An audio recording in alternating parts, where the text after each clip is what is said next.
Referee দল যে সিদ্ধান্ত দেবে সেটাই চূড়ান্ত বলে গণ্য হবে। রেফারির সিদ্ধান্তকে কোনো রকম মতবিরোধ করা যাবে না। যে সিদ্ধান্ত দেখ সেই সিদ্ধান্তকে সম্মান জানাতে হবে, সেটাকে মেনে নিতে হবে। আরেকটা কথা বলি যে এই যে ফুটবল খেলা, এটা খেলতে হলে হঠাৎ করে মাঠে নেমে কিন্তু খেলা হয় না। এটার দরকার হলো নিয়মিত অনুশীলন।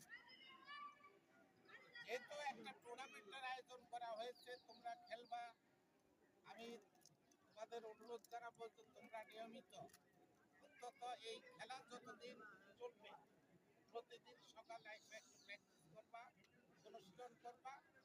তাতে তোমার যে খেলার গতি, তোমার দম, টেকনিক এগুলো বাড়বে, নিজেদের মধ্যে বোঝাপড়াটা বাড়বে, দম বাড়বে।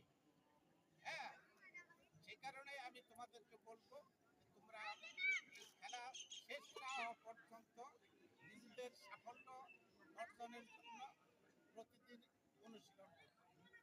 এই আহ্বান রেখে সকলকে ধন্যবাদ জানিয়ে